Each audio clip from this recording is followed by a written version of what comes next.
this, open it. You get the smell with his hair? It's like, wow. Yeah.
brush his hair.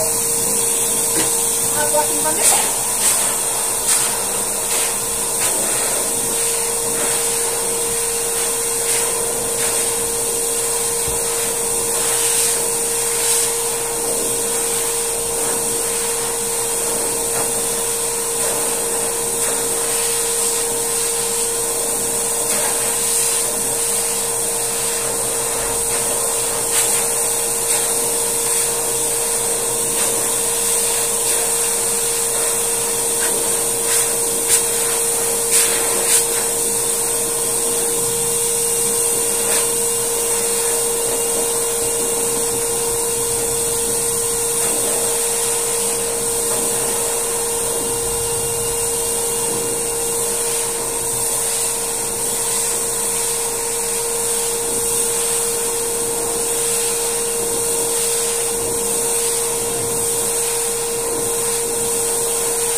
me follow the lines of the body with your scissors to even out any lines that are out of place.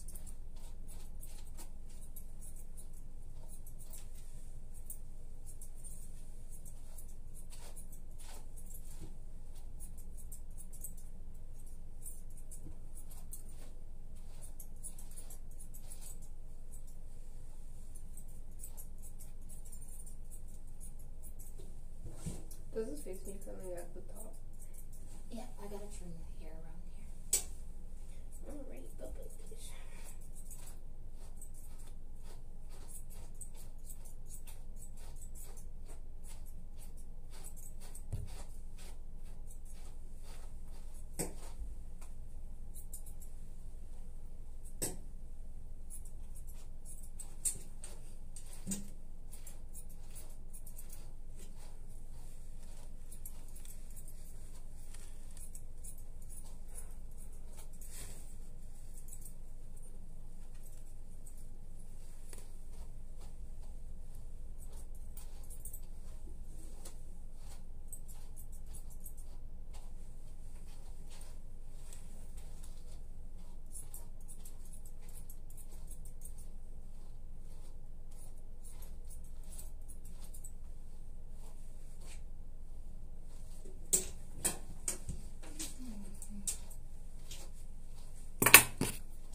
Face nice fur. Right, bud. Actually, poodles have hair. Yeah, you don't have fur, they have hair. Hair's so nice. Actually, I shouldn't wish I had this texture. I should say I wish I had a texture that's a little bit Similar. No, mine is soft like this. I want more oomph. I want curls, but oomph. Yeah. Like mine is like you put any product in it and it just goes slip. Braids, nothing holds on. If you leave it dry, everything is it gets this big knot. I'm like, so you're either soaking wet or just really dry and really painful. Yeah. And even when it's dry for me, it's painful. Like pulls itself on itself. So it's like, what do you do? What to do? I just go to the bathroom all the time and just squish, Fix squish, it up. squish, Yeah. squish, squish, squish. Fix it up. And then I discovered dreads. Oh, yeah. And I was like, oh my god, I don't have to shave my head every year anymore. That's what I did every year for, I don't know, 5, 6 years. Every September I'd shave my head. By the summer I'd have true length hair again. Yeah. So not a big deal. Yeah. And then I had a phase where I was like weaves and dyes, everything. Change my hair up like every 4 weeks. I was changing my hair up. And then I decided, locks. So I found sister locks. And I did it once, and it hurt so bad, and I hated the way it looked, and I did a crappy job, so I cut it all off. And then a year and a half later, I went back to Jamaica again, and then this guy, he knew how to do sister locks. Sat me down for 12 hours.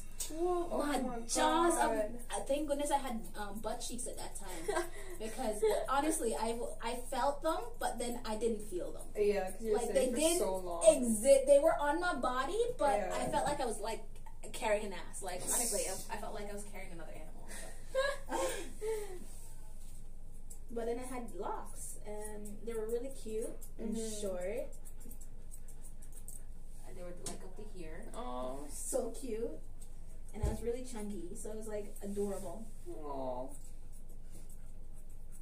And then I just started getting healthier, and I was like, I gotta tackle this diabetes thing before it actually comes and hits me in the butt. So my aunt has gotten sick, and my mom has gotten sick. So my grandmothers at that time were the sick ones. And I'm like, my aunt had gotten sick, and I'm like, okay, you know what? It's coming. My mom wasn't sick at the time, so I was like, okay, you know what? I just have to be good. You know, it's both grandmothers and my one generation above me. Crap. So it must have been like the hardest. It wasn't. And the funny thing, for me, when I decide like I know something's gonna be good for me, that's it. Done. Everything else I cut it off. It's not. Everyone else like, I miss this. Nope. Not for me. Like for me, for the thought of having everything better. Yeah, that's it. I'm done. Bye. That's it. I can leave. Bye. Everything's done and finished. Like I have friends that have been my friends since like junior high, elementary.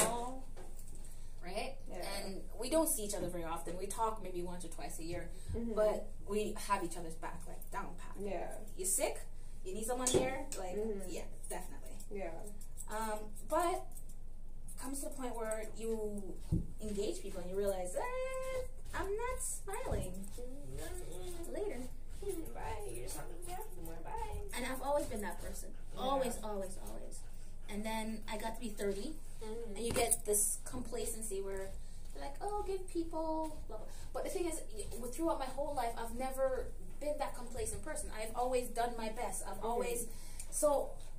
I've never given anyone else the sorry. No, it's okay. It's okay. It's okay. It's like, okay, life, you decided this. Yeah. I'll excuse you. And I'm like, and it's just now, in my 30s, I'm making excuses for people. Which I never did when I was younger.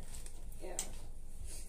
And then now it's like, you gotta live and let live. The truth is, you don't.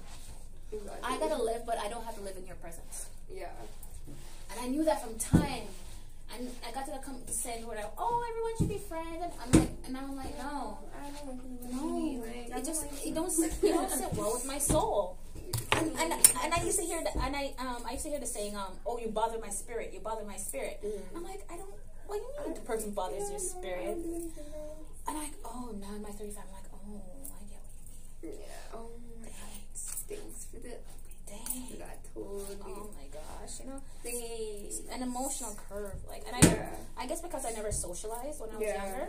Yeah. So now I'm socialized. I got to the emotional curve where like, it is okay. I don't have to say one more word to you. Exactly. Adios, amigos. And I started thinking too much about interactions and people. Yeah. Now I got my shell up and I'm good. Oh my god! Like I missed my shell so much. Like I let my husband, and the point of matters, like I let my husband in and let the vulnerability out. Yeah. And that weakened me for the whole world. So now I shut everything out. Like him, everything out. Now I'm strong. Nothing. Like I still get sad, but nothing compared to the heart-wrenching disaster I was experiencing last year. Yeah. Like anyone can say something now, anyone can do nothing now, and it don't phase the soul, right? Like my soul was really getting battered and hurt. And then that was just like accomplish anything and like no, be strong about I couldn't do anything. I spent most of my time in tears. I cried myself to exhaustion. Yeah, I cried myself. I was so dizzy I passed out. Oh my gosh. Oh god. And I was just from crying. You cried so much you dehydrated. You passed out. I said when I drank the water, like my tongue, like it felt like, you know, you've seen sand when you pour water on sand and that's what it felt like when I drank water. Oh god. I was like, I realized how dehydrated I was, and it was also because I was so sad, right? Yeah. It takes such a toll on you. It takes over your body too, like just like your whole bones. Like for me, it was like my joints. My joints would hurt so much. Like all I want to do was just curl up into a ball and just make the ball as tight as possible and just stay there and just wrap myself in that ball. Like no, nothing more than this. And that's how I felt for like 2 years. I'm just getting out of it now.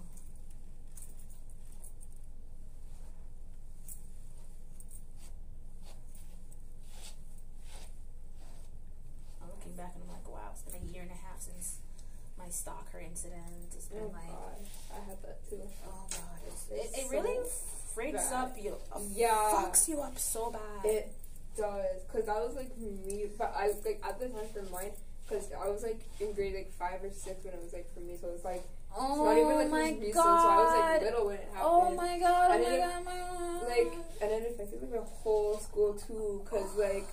Go to school. Yeah, and like everybody seeing what like they were like posting about me and like all this like nonsense that was not me.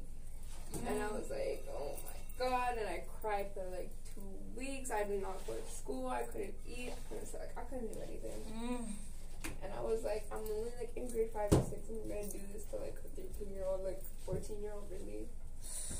Like what's you're 13 and 14 and you're trolling and sexually abusing a 10-year-old. Yeah. You need to get your ass whooped. Honestly. Your mother needs to get herself a leather belt, string your ass to a tree, and bust your ass. For real. Yeah. Like what? Like how can you do that to like a little person? Yeah. So you think that's bad? My daughter coming home from school, and I know she gets eyes all the time, especially from guys. They'll literally sit there and stare at her and try to get her eyes and wink at her and shit. Yeah. And she'll look at me. She'll give me the perplexed, kind of disgusted look, and I'll follow her eyes to where it goes. Yeah. And I'll look him straight in the eye, and he literally like, oh. I'm like, you wish you had a BB gun, like just before this, pop you in the eye. As soon as they make eye contact, pop you in the eye. Yeah. Yeah, that's how it is. That's how you like for real. Yeah, it's just a thought. No, it's not just a thought. No. It's like bye, leave. So last week, Friday or Thursday, we're taking her home from school, and so I put her on the bus like usual. So I am here. She's you. Yeah. There's a guy there. Okay. So I look at him and I'm like, right, like the dirty look, right? And I'm like, why is he moving backwards? Like luckily she had her backpack on, right? I'm like, okay, the backpack's in between her and him. She looks at me and she pulls herself towards me like usual. Mommy. And when she does that, I look at him. I see what? When the bus is bumping, he doesn't have any underwear on, and he's bumping his penis against my 5-year-old. So I take and moved her. Yeah. And I moved her and sit her beside 2 people. And then I looked at him, looked at his erection, looked him straight in the eye. Ding, gets off the bus. Everyone there saw him, saw me look at his, and realized why I moved my daughter from in front of him. Everyone has marked him now. Oh, that's all I need to know. Oh my God. Oh my God, Mommy. And what are you supposed to do? Sorry, daughter, you're being sexually assaulted. No. I can't tell you that at 5. She's gonna get scared and cry. Like, no. Oh my God. And then my husband comes home later and he's talking about, this girl on the bus and her boyfriend's hugging her and how, he tries to like grope her and she doesn't like it and he pops her phone and how upset he is. And when I mention what happened to our daughter, he has nothing to say. He's all up and pissed off about what happened. Oh, I should have said something. I'm like, well, just so you know, this is what happened between me and your daughter 5 minutes ago. Yep. Oh, and the whole night I'm just calm, just internalizing my stuff, trying not to think about, my previous stalker, trying not to think about that she's 5 and this is not her first sexual, because guys have bumped her before and guys have groped her before. And she's 5 too. Yeah, this happened since she was 3. Oh my God. But so I come home and I say these things to him, but he doesn't. When it happens outside on his Facebook or to someone else, then but he doesn't give the same amount of urgency to me as he does with other people. Other people outside. Yeah. And definitely, like, he comes back and he's like, well, what do you expect me to do about it? I'm like, no, there's nothing you can do about it. Just let you know, it happens to us every day. Yep. What do you mean every day? I'm like, Michael, every day some guys, gives me a look. Every day some guy gives me a look. Every day I'm on the subway. And I don't want to be on the TTC. I hate traveling. You know how hard it was for me to get back on the TTC? I got to get back on the TTC the day after my stalker attacked me in the middle of the night for the 3rd time. Oh. And my husband still makes sexist jokes and rape jokes and stuff like that. Like, why? Like, why are you just going to do that? Just, no. Like, what? No. That's not a joke. That's not funny. Yeah, he still makes rape jokes, and, like, when I can't watch rape movies or anything like that, he's like, what's wrong with you? And, like, see, well, this happened, and you're still... No, he doesn't care. He doesn't care? No, if it was someone else, if it was a friend, I think it would... But I don't know, something about me, it's just different. He's just different when it comes to me. Ugh. Oh, my bad. Guys will be guys. I feel like they have those different, like, when they're around, like, certain people, it's just, like, they have, like, those different, like... personality changes. Yeah. Which is why I kind of wanted to see him around his friends, because I've never seen him around those people. Yeah. Right? And then he said, I can't be around them because you won't like me.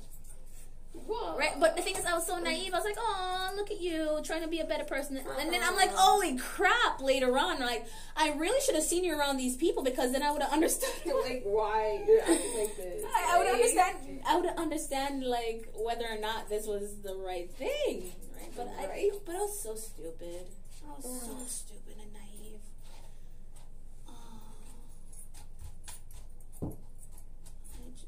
I was just in love. I was in love with being in love.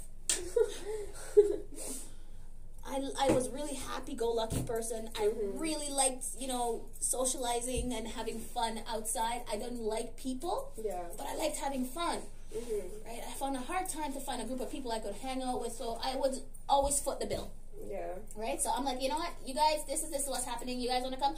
Oh, I can't, blah, blah. So don't worry, I got the tickets, blah, blah, blah. Just come with me. Right? And I got company. And then I'm like, okay, see you guys in whatever months, right? Whenever I can afford something again, whenever I find something that's going to be fun, I'll call you guys up again and we'll go out again and we'll have some fun. Yeah. But other than that, I didn't bug their lives. Yeah. If they needed me, they knew they could call me and turn to me anytime. But I didn't want to bug their lives, because I realized the more emotion and more time you spend with someone, the more times and likelihood you're going to hurt the person. Yeah. So, for me, I knew how not to hurt people, because I was very careful with what I said and how I acted. But I knew no one else liked me. And when you've never met anyone else with the same capacity for care and genteelness, then you learn easily how to be. Yeah. So I always kept myself on the outs of every group, and I just smiled on the way in. That's it. And then, you know, once they started doing their group bull crap and started having their issues, I was just gone. I could smell it before it even started, and I was just booking. It's like they'd be like, blah, blah, blah, yeah. Bye. Whoa, where did Yannick go? It was like, there's not even a dust trail. Like, you can't even tell. I was just evaporated just before the conflict. I'm like, no, laters. Conflict is not my thing. Same. I don't like it at my school because, like, there's so much of, like, that. And it's not necessary. It's like, okay. Like, just last week, like, my best friend, she was, like, telling me, like, oh, like, what's it called? Like, so many people, like, talk so much shit. So this guy in her class that, like, she, like, grew up with or whatever, he was, like, talking, like, shit about me. So I'm like, okay. And then she was telling me, so I'm like, okay, what do you want me to do? Like, am I supposed to care about this? Like, am I supposed to get hurt? Like I don't care what people say. Like, the thing is, like, they're saying it because emotionally they're weak. Yeah. They're unhappy, and he's telling her because he knows that she has positive reactions towards you. Yeah. So if he can make her have a negative reaction towards you, somehow gain something from it. Yeah. Bug off. Like, me and my girl gonna still have our coffees, and we're gonna laugh about how sad you are. Exactly. But we're still gonna be nice to you. Because in the capacity of humanity, you're gonna have your nice points. This is just one failing moment. Thank you for exposing who you are, your frailties, your insecurities. I will take that into account. While I won't use to judge you or do anything else against you, I know that within a, I just won't get in a car with you. I know I wouldn't, leave my drink open with you. Exactly. There's just certain, thank you very kindly. Yeah. So within that concept, my husband has showed me who he is. I don't appreciate who I've seen that he is. Yeah. And we've been honest with each other. I'm like, dude, like, if I knew this was who you were, I wouldn't have married you. We are married now, and I'm not a person for divorce. As much as I want to cut and run, it would really break our daughter's heart. So yeah, I don't have any. I'm not gonna get any. I don't have any more. I don't have any money. It's not. I don't want you to be thinking that you have to pay me alimony. I don't want to have to go bankrupt because if we leave, I'd have to bankrupt. I'd just claim bankruptcy and then start all over again. When we got married, I was financially sustainable. I was financially independent, and I'm not. So there's so many things when you get into a relationship that you don't know. Exactly. You don't want to. And how many years later now I'm looking back and I'm like, And the one thing I would have done in my relationship is bought a house. Yeah. And he needs to wait for this and that. I would have just gotten the damn house. Because at the end of the day, he leaves, we split, where do I go? Yeah. I still have to start all over with my parents. So if I'd gotten the house from the get-go, we would have split the house. Yeah, I'd have to give him half of the house cost. Yeah. But at least I would have still have something out of it. Exactly. I spent all my savings just for household expenses, just for living expenses. Yeah. Gosh. It was really hard. Like, I got pregnant without even, like, a try, so I didn't even get to do research on pregnancy and moms, and I'm a researcher person, so, I'd want to know, like, how many moms do this, like I'd want to go, I want to do a market study before, I got a baby and everything else. Yeah. That didn't happen. I was really in love, like, deliriously in love, like, oh my, when people say love is blind, gosh, damn, love ain't blind. Yeah. Love is delusional. It really is. It is totally delusional. And I would not recommend anyone fall in love. Nope. I would honestly not recommend any. It's a nice feeling. If you could bottle it and drink it and then wake up from the hangover in the morning. However, by the time you wake up from the hangover from the relationship, it's like a year down the line, and you're like, what the hell happened? True story. It'd really be like that. You'd be like, oh, yeah, all that fun and games over, because that was just all one big dream from your hangover. That's it. And the thing is, I realize now sex for guys is just a game. It really is. I didn't realize that up until last week. We are just toys for them to wank off with. And it's not even sex, right? It's not sex. It's wanking. It's just thrusting. It's just a little... It's just sitting there twiddling your thumbs. Yep. For sex for men is nothing more than twiddling your goddamn thumb or picking your nose. Mm-hmm. It's an involuntary reaction that has nothing more than, oh, that felt good, bye. And I learned that now. I finally learned that now. I have been so naively, gung-holy, and I'm not Christian. Same. I'm not. So same. Why am I so hopefully gung-ho and bullshit? Like, oh jeez, like, really? You're not drinking the communal juice and you're not eating that way. You're not drinking the cocaine wafer. So why are you so happy? Look, even he's laughing. even the poodle's laughing at me. Like, Jesus Christ.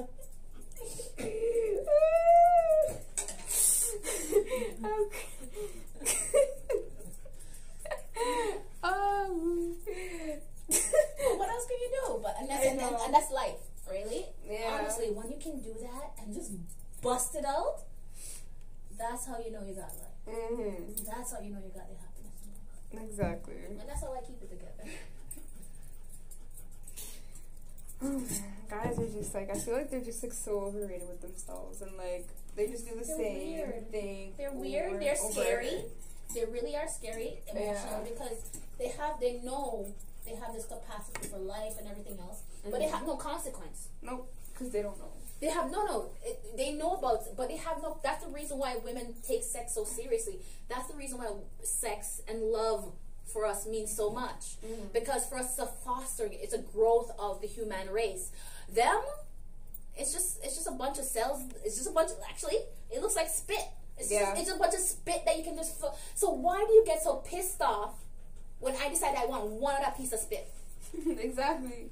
Like they get how so many times? mad. How many of them did you flush down the toilet? How many of them are laying on that piece of paper dying? So many. How many are just dehydrating themselves to death, just twitching their little tails to death? Yeah. Like oh god. It's crazy. And every guy does like the same thing too. It's not just like, oh, one guy does this. It's the same thing. It's the same thing for every single guy. Very rarely you'll find a guy who's more concerned about your orgasm and your pleasure than his own. And those are guys who usually get hurt, and it's so shitty. Yeah. And I feel like it's so like, mad. Whenever I find guys like that and I hear the girls got mad, I honestly like I've cussed out one of my friends' girlfriends before. Yeah. Because like he was just so. I'm like, listen to me. You're ruining their species for the rest of us. Exactly. Like, don't do this. Listen, he can spawn. Yeah. Like. Hopefully, when he's out there and the guys see him getting girls, he will spawn. And he will follow through. Yeah. The only reason why there's so many dick guys out there because the only dick guys they see getting girls. Exactly, and they can't. That's why they're mad. And the thing is. And they stay mad too. When I was chunky and I was sweet, I got no play. Right, the minute I was married and like, cause I was comfortable now, right? So I'm like, okay, I'll lose the weight, because I only want one person to see me anyway. So I'm used to wearing hoodies. Literally, I wore my whole life was jeans, hoodies, hoodies, t-shirts, jeans, hoodies, t-shirts. Yep. Since I get married to my hubby, I always had tights, right? But I never wore tights outside. I wore on my clothes. Yeah. He's like, I want to see you in this. I want you to wear this. So he's like, I want you to wear a thong. I want you to wear short skirts. And I'm like, dude, no. What's wrong? So I guess I'm married. Why not? I'm 30 years old. It's all right.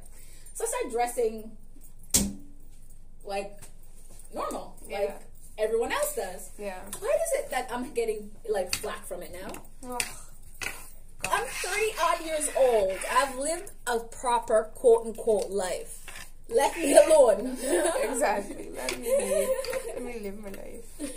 I'm actually married now, so you know I'm not skirting the dating pool.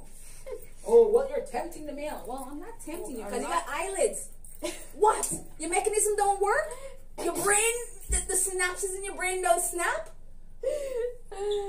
Is your nerve endings that slow? You can't tell them to close your eye. What? I don't know what's wrong with you. If your eye can't, You must go. You go see your optometrist. Go see your optometrist. There's something genetically wrong with you. Your eyes don't close. For real.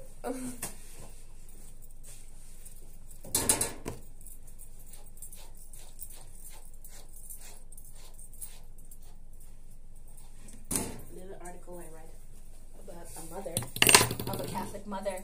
Oh, these girls, they're tempting my sons in these tights. Oh, I can see their underwear printed out. Oh, my poor sons. God. I'm like, so you're raised Seriously? rapists? Your sons are sexual deviants? And you know this? Like, You should castrate them right now. They're potentially harmful. You just wrote that every woman you see is a temptation to your sons, and you've just raised 4 potential rapists. Oh my God, lady! Thank you for letting us know, because we gotta tag these guys wherever they are. Make sure, girls, date rape danger. His mama said so. oh, because of his mama said His so. mama said so publicly. Your sons aren't good. I'm dead. When I read that, I'm like, oh, lady, why don't you strap them into your house? Because obviously they're potentially traumatic and dangerous to other human beings. Exactly. They're only as good as genetic material. So when you find a woman who is stupid enough to want to produce rapists with your rapists, then I guess maybe she'll marry your rapist. Exactly. And that's what she wants. Oh, when I posted that openly, literally there was comments. No more comments after my comment. It was just like, and it was like not even a like, nothing. Everyone was just like Comments. It was just like, done. Damn, she said it all. Whoa. My bad. No, God. Don't mess with her. They started a new thread. Because they love that so much, they started a new thread for that one. They left that at the top. So every time I go back, it's just my comment. This was like 3 months later, like, oh crap. Oh, here we go, guys. And so everyone's gonna see that, and then they get a new thread. I'm like, oh dear. Oh gosh, it's going good. It's starting again. Oh, this lady was like, going off on me. Oh, I And hate those annoying And then people who do that. I love it because I took everything she said. Yeah. She answered me in point form. Oh, okay. Oh, because I'm so right. I'm like, da-da-da. I'm like, okay. Yeah, okay, thank So, you. blah, blah, boom. Blah, blah, boom. Blah, blah, boom. Yeah. I'm not even going to answer that point. Blah, blah, boom. Well, I was saying, it's like, yeah, I know what you're saying. And I corrected it. No more comments. She said the last words. Well, I was just saying, yeah, I know what you were just saying, which is why I corrected it.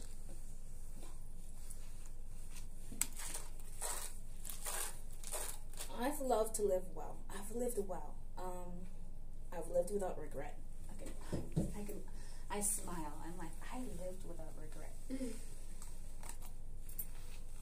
My only regret is that when you meet people, you can't know their intentions. Now that I'm older, I realize I was happy, and I realized that I only tried to gain acquaintances that were potentially emotionally undamaging to me. You can't do that. You have to encourage yourself to encounter those unhappy times, because it kind of gives you a bit of steadying. It kind of makes you unsteady for a second, but it's when you making you unsteady, it kind of makes you steady. I'm not happy with all the bad stuff I've experienced. I'm not happy with all the crappy people I've met. I really wish they never existed. Same. Because I don't like the capacity that it's brought to me. Yeah. I'm appreciative that I've gotten through it. But I didn't want to have to encounter it. I'm not exactly sure how to even accept life in that capacity for that reason. Because everyone's like, oh, accept life. But that's accepting that bad things are going to happen, that people are going to choose to do bad things, and you're going to encounter pain. I can't accept that. Not like... I don't think we should accept that, actually. I mean, like, it's a thing of, like... I don't think it's a thing of life. I think it's a thing of choice. Yeah, there's this thing of choice. I don't think it's a thing of... I think we choose to accept it. We choose to impress upon them our own sense of, oh, what if it was us? You know, we try to impress and forgiveness because we hoped, you know, whatever frailties within ourselves will be forgiven. And then there's me, who I don't forgive shit. Because I ain't gonna do it to you. And if I do it to you, I'm gonna tell you I'm doing it to hurt you. Exactly. And if I'm doing it to hurt you, it means I don't want to be around you. And if I don't want to be around you, guess what? I'm gonna leave. That's the last so there's no point in, if you're gonna feel that way about someone, if you're gonna do that thing against someone, if you're gonna have those thoughts going, if you have those things moving, leave. The door's there. If you don't understand yourself, take yourself out. Somebody over there so piss you off. All those people over there piss you off. They're living their lives. Guess what? You are the problem. Exactly. 1/10. That's it. You missing, them still gonna live about their life. So take yourself out. Everyone gets upset when people commit suicide. I think of all the ways that they could have gone wrong otherwise, and I say thank you. Thank you for not making yourself a problem to anyone else. Exactly. I hope wherever you are, your pain is now gone. Whatever tension that was holding you down has uplifted. But thank you for taking yourself out, and I'm happy that you're free. And you're good. And you can't hurt anybody anymore. Yeah. And the people go cry, oh, but what if they No. I get sad. They would still cause pain. Yeah. Because you see, the thing is, there's a pain coming out of you, right? Exactly. There's a sadness in you, right? Yeah. And sometimes those things can't help themselves but spread. Exactly. So, baby doll, go lay down. Like, go take a nap. Go lay down, because you're spreading things that are just not necessary. Misery likes company, and company for misery is not nice. And nobody wants to live in your own misery. So it's like when I'm depressed, I don't say nothing to no one. I go to my bed. Same. My husband's like, I'm like, honey, I'm really not feeling all it. I'm like, and literally like, listen to her, and he's like, what? And I get pulled myself back. I'm like, just please, no, please, no.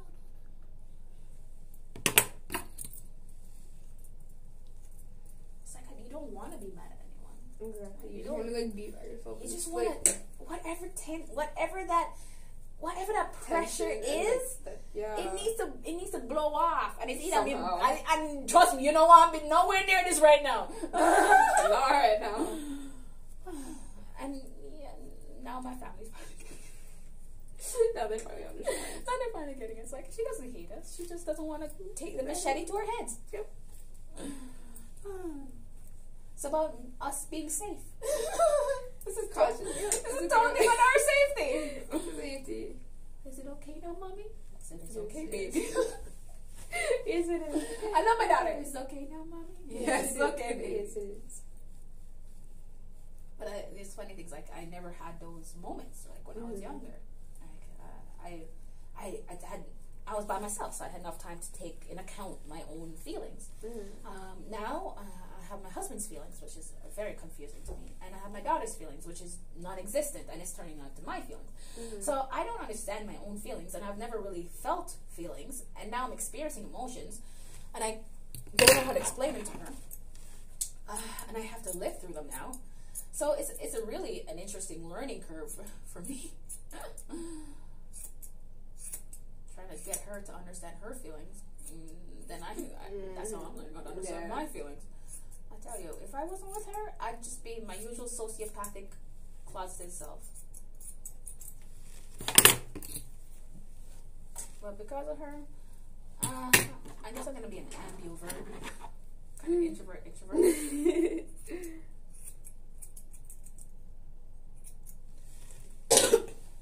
I tell you, kids are great for sociopathy. I was really happy, just like literally sitting in my room by myself. Literally, that is all I was happy to do. I'd leave my house to go to school. I'd leave my house to go to work. Then it'd be my friend's birthday or something, and then I'd go out for a birthday party. Other than that, I would not leave. Christmas and Easter comes around.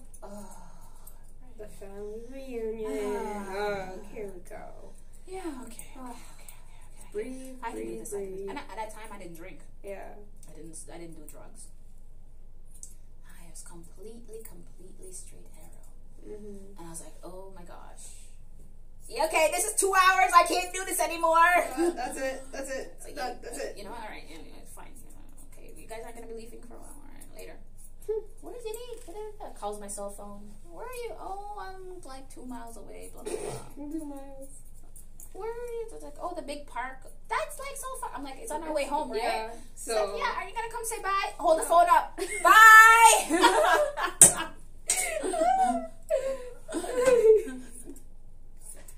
Why is that something I would do too? Hold the phone up. Bye, everybody. They come to the park. I'm swinging on the swings, playing by myself, enjoying the park. Yeah. Literally, the minute anyone else shows up, gone. Bye. Sorry, the park's no longer any fun. Sorry, I leave. Bye. I spent most of our time, my daughter and I would go to the park like 3 times when she was like younger, before she started school. And like we'd spend like 2 to 3 hours each time at the park. Like, and I'm talking me. I'm like throwing her up and down and pushing her on the swing, and we're swinging again, and we're going on the slide, and we're running around, and we're laughing. The minute another mother and kid shows up, I'm gone. Leaving. I'm gone. They They look at me like, I'm like, bye. Yeah, bye. I'm sorry, I don't socialize. Yeah, no, I'm not trying to talk. I'm not trying to socialize. And it was so bad because, like, this is what I needed to do when she was really a baby. And so I got my parents were really sweet. They enrolled me into a nursery school, a co-op nursery school. Yeah. So there was no getting out of socializing. Yeah, no. So thankfully, I learned to socialize. From daycare. Yes. And so now I'm going to get better at it. I'm going to try my YouTube, and maybe I'll be able to actually talk fully on camera instead of just having the camera watch me. I'm not good at talking on camera. I try to talk on camera, and my eyes are rolling all over the place. I'm like, ah! I know. That's like me too. I'm like, I can't do this. I'll just start laughing. I'm like, I can't do this. I'm like, no, I can't do this. I can't. My daughter's always wanted to have a YouTube channel. She's wanted to do this since she was really young, since she was like 2 or 3. Yeah. She always loved to sing and dance, and I lost a lot of her videos, which is so sad. But she used to be so much more like theatrical, because you know when they're really young and their personalities aren't tainted by school yet. Yeah. Oh. And they're like energy, and they're like love, happy and pure love. And then after junior kindergarten. Last year, JK was the worst year of her life. Oh God, I hated JK. She hated it so much. I hated it. Oh, she had such a rough time.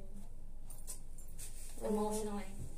Because mommy was always there for her every single time she needed it. So now, senior kindergarten, she's a brat, and she has attitude, and all of this. So we're working on that.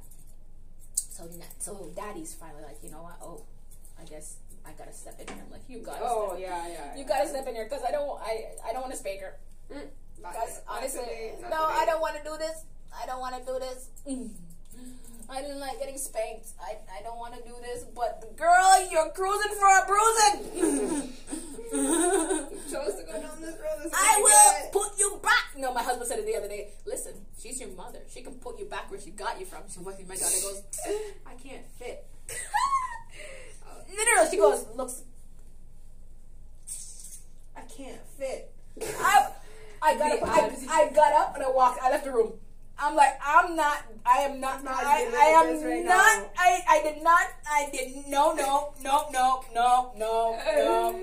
rewind. Pause. She did and said, what now? Excuse you? Who do you think you are? It was just the way she looked at him. It wasn't even the way she hissed her teeth, because that just killed me. But the way she looked at him like, I can't fit. It's like, dude, do you see how big I am? I'm dead. And this is because my daughter has always loved sleeping on me, right? Yeah. So she still does it when she has emotional time she needs to tell. My daughter lays on me. Her toes are at my toe, and I can't breathe because of her head is right there. My daughter's 5. She's so cute. Aww. Yeah. She knows a lot for her age. My daughter's 5. My daughter is just unbelievable. She's really smart. Well, I've been honest with her, like, because all that stuff was happening with me with the stalker and the racism and the attacks on the subway and everything was all happening when she was born. Like, for some reason, like, nothing happened to me. Like, I had a really bad racist thing happen to me when I was a kid, right? And I never left my house after that. Yeah. And then, okay, I got, as I said, you grow and you get complacent. So you think the world is okay, the world is safe. Yeah. I leave the house after school. I go to college on my own. I lived on my own in college. I'm like, okay, I'm good and dandy now. I just lived in the whole goddamn city, another city by myself. Yeah. I moved to Toronto when I was 8 by myself. Oh. Like, I'm tough, right? Yeah. But then you forget. And then other things come that you haven't encountered yet, which are emotionally, like, painful. And then you pull yourself in and you forget how strong you are. You forget the hardness that you've overcome. So I was like, oh my God, I can do this. Yeah. Come out of school, everything else. I'm working, you know, I'm building my career. I'm using my credentials. I'm using all my certifications. I'm really proud of myself. I chose a good field that I really, really enjoy. Things happen, you know, I changed from here because I was managing here first. Yeah. Because grooming takes a lot of time and effort to perfect. Back then it did. Now you can just go to school and just you have more equipment now. Like before, if you couldn't hand scissor, good luck, right? Yeah. Now you have clippers that can give you the head you want. And I still haven't learned how to do that kind of stuff. I'll teach myself eventually, but I still do the old school. Like, everything for me is done by hand. Yeah. And I know that in time I'll have to get more into that because as you get older, your body gets weaker. Yeah. Because you start to lose like a lot of energy and like. What? Oh my God! From last year to this year, I don't know what happened. For real. I don't know. Me too. Like. So to make sure, because we want him to look natural, because she wants a big floppy head. Yeah. So you shake his head. So what we realized that's nice and blended, but here, so you come up in a dome slowly. Right? Don't take too much now. Just take the edges. Because, okay, I'm going to tell you the one grooming words you need to know. You can always take more off. You can't put it back on.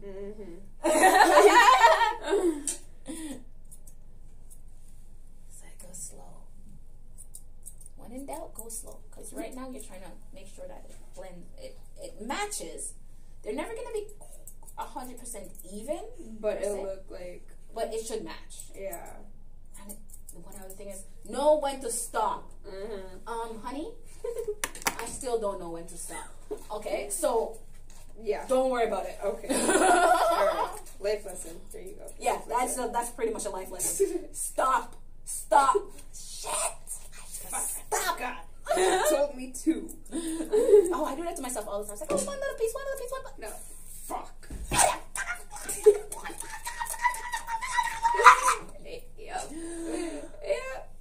Okay, let's continue. Scissors. Literally, you know, one moment, because you see when I was doing it, how he was like, oh my, because literally all of that tension through me goes right into him. So when you come to grooming, you got to be like, the world is so good. The world is so good. Gonna rock it.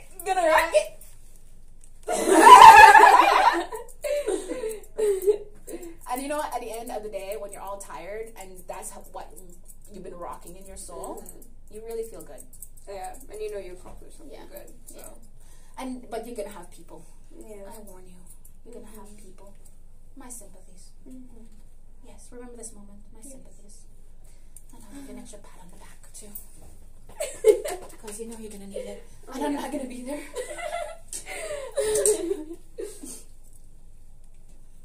And that's our boy. So, Hunter, stand up. So, this is our beautiful poodle. Oh, natural. Oh, beautiful. So, thank you all. Thank you, Angela. You're welcome. This is her first time working on a poodle. And look out for her in about 4 or 5 years as she has her own grooming stuff coming, everyone. Happy day, happy love. Thank you for sticking with us for an hour. So, hey, Just so you know, remember that was just the final clipping and the brushing and a little bit of like not even that much drying, and that's an hour. And how much? Yeah. So his groom usually takes around 3 hours. Wow. So yeah, amazing.